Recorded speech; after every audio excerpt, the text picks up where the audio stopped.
Ubay-ubay na ang mga nagparehistro nga parisan alang sa kasalan ng lungsod 2024 sa City Civil Registrar's Office atol sa umaabot nga 23rd araw ng Panabo karong Marso 2024 nga ipahigayon sa Panabo Multipurpose Gym.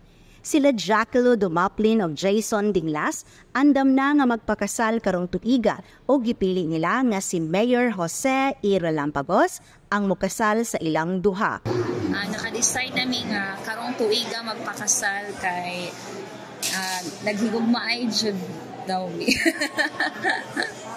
Andam na ko nga mag-inyo sa gubang sa mga responsibilidad kasi sa kabanan sa mga asawa. Andam na ko nga tagaan o mayong sa kalisod karon sa panahon aniya kami sa civil registrar napili na mo nga diri ami magpakasal kang Mayor Jose Relampagos para dili pud kayo mi magastuhan para dili pud kayo mi maglisod sa amo ang panag-uban. Adunay mga rekisitos nga kinahanglanon andamon. Una, original nga kopya sa pre-marriage counseling certificate nga pagakuhaon sa City Health Office. Ikaduha, duha ka kopya sa birth certificate o baptismal certificate.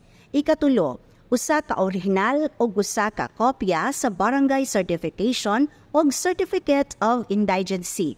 Ikaupat, duha ka kopya sa sidula. Ikalima, kung nag-edad og 18 hangtod 25, personal nga pag-atubang sa ginikanan didto sa City Civil Registrar's Office og duha ka kopya sa valid ID. Ikaunom, kung byuda o byudo, duha ka kopya sa death certificate sa namatay nga kaning asawa o bana. Ikapito, duha ka kopya sa valid ID sa kaslunon. Ikawalo, lista sa pangalan sa ninang og ninong og ikasyam ang pagdala og aras, singsing og black ballpen nga pagadadon sa panahon sa kasal.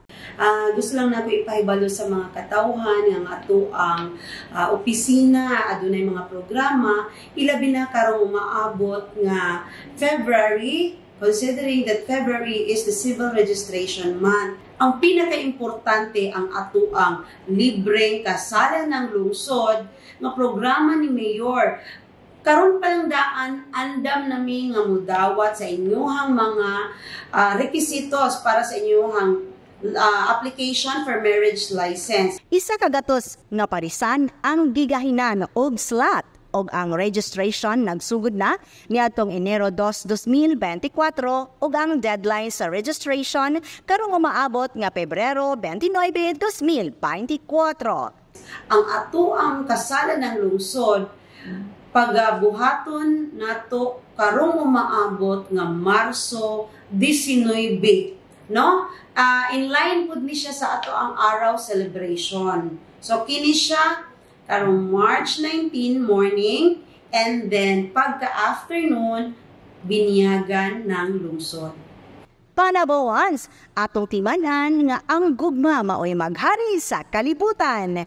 Best wishes gikan sa lokal nga panggamhanan sa syudad sa Panabo og City Information Office. Kauban sa camera, Richard Ligtas, kini si Dali Amag alang sa Frontline News.